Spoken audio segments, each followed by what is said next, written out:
ভবানী ভবনে 1.5 ঘন্টা পার সই জালিয়াতি মামলায় ফের সিআইডির মুখোমুখি অভিষেক।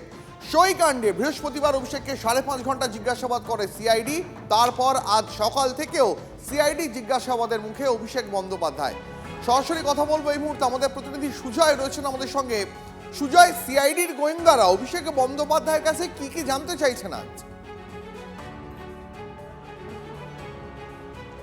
দেখো, প্রথম থেকেই একটা বিষয়ে তদন্ত আটকে রয়েছে, সেটা হলো সেই মিসিং লিঙ্ক। যে মিসিং লিঙ্কটা হচ্ছে সেই রেজলিউশনের কপি। আজকেও যে অভিষেক বন্দ্যোপাধ্যায়কে তলব করা হয়েছে, সেক্ষেত্রেও তারা সেই মিসিং লিঙ্কটাই খুঁজছে বা সেইটা বিষয়ে প্রশ্ন করছেন যে সেই রেজলিউশনটা কোথায় গেল, কেন সেটা তদন্তে গুরুত্বপূর্ণ। তার কারণ একটা বৈঠক যখন হয়, এই ধরনের একটা গুরুত্বপূর্ণ বৈঠক যেখানে বিরোধী দলনেতা উপনেতা নির্বাচন হয়, সেক্ষেত্রে প্রত্যেক দলের বা যে দল সেই রেজলিউশন নিচ্ছে সে উপস্থিত বিধায়করা দলের সম্মতি, অর্থাৎ দল জানিয়ে দেয় যে কাকে কোন পদে নিয়ে আসা হচ্ছে, সেই বিধায়করা লিখিতভাবে নিজে হাতে সই করে সম্মতি দেন এবং সেটাতেই রেজলিউশনটা পাস হয়ে যায়, সংখ্যাগরিষ্ঠের ভিত্তিতে পাস হয়। এক্ষেত্রেও তাই হয়েছিল। শোভনদেব চট্টোপাধ্যায়কে সংখ্যাগরিষ্ঠ নেতারা বিধায়করাই মেনে নিয়েছিলেন, কিন্তু প্রশ্ন যেখানে যে মেনে নেওয়ার পরবর্তীতে যে চিঠিটা অভিষেক বন্দ্যোপাধ্যায়ের লেটার হেডে গিয়েছিল বা তিনি যে সই করেছিলেন, সেখানে কয়েকজনের অনুপস্থিত বিধায়কের জায়গাতেও সই ছিল, আর সেটাই সই জালিয়াতির তদন্তে আটকে রয়েছে। যে কপিটা স্পিকারের কাছে জমা পড়েছিল, সেই কপিতে সেই ব্ল্যাঙ্ক জায়গাটা যে বিধায়ক অনুপস্থিত ছিলেন সেখানে ক্যাপিটাল লেটারে সই করা হয়েছিল, আর প্রত্যেকটা ক্যাপিটাল লেটারের লেখা, হাতের লেখার ধরনটা একই রকম রয়েছে বা কার্যত ম্যাচ করে গিয়েছে এই যারা অনুপস্থিত বিধায়ক তাদের লেখার ক্ষেত্রে।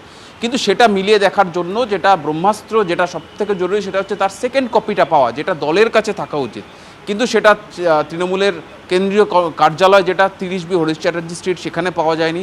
দলের সাধারণ সম্পাদককে কাছে বারবার জায়গা জানতে চাওয়া হয়েছে বা সেই কপি চাওয়া হয়েছে, তিনি দিতে পারেননি। গত বৃহস্পতিবার যে ম্যারাথন জিজ্ঞাসাবাদ, সেখানেও বেশিরভাগটা এই রেজলিউশন কপিতেই তদন্তকারীরা আটকে যাচ্ছিলেন, কারণ তার পরবর্তী প্রশ্নে যে যাবেন সেইখানে যেতে পারছিলেন না, কারণ অভিষেক বন্দ্যোপাধ্যায়ের কাছে সেই রেজলিউশন কপি সংক্রান্ত সঠিক এবং সত্যনিষ্ঠ উত্তর তারা পাননি। তারা যে অভিষেক বন্দ্যোপাধ্যায় যে বক্তব্য বলছিলেন তাতে তদন্তকারীরা বিশ্বাস করেনি। এমনকি যখন তাকে চেপে ধরা হচ্ছিল, তিনি উল্টে মেজাজ হারাচ্ছিলেন, বারংবার মেজাজ হারিয়েছেন। এমনকি যে অনুপস্থিত বিধায়কদের নামে সই করে দেওয়া হয়েছিল, সেই দায়টাও নিজের কাঁধে রাখেননি। বলেছেন যে বিধায়করা বলতে পারবেন তারা সেই সইটা কি করে হলো। বলে একজন দলের সাধারণ সম্পাদক এরকম একটা মন্তব্য, যেটা তদন্তকারীদের বক্তব্য দায়িত্ব জ্ঞানহীন। আজকেও সেই জায়গাতেই তাকে জানতে চাওয়া হবে। গতদিন যখন তিনি বেরিয়ে যান, তখন তাকে বলে দেওয়া হয়েছিল আগামী দিন, অর্থাৎ আজকে রবিবার যখন 12টায় আসবেন, তিনি যেন সেই রেজলিউশন কপিটা নিয়ে আসেন। আজকে অভিষেক বন্দ্যোপাধ্যায় সেই কপি নিয়ে এসছেন কিনা সেটা এখনও জানা যায়নি। তবে দৃশ্য তো আমরা দেখলাম, অভিষেক বন্দ্যোপাধ্যায় যখন প্রবেশ করলেন আইনজীবীর সঙ্গে, তাদের কারোর হাতে কোনো নথি দেখা যায়নি। বলে আমাদের সঙ্গে থাকো।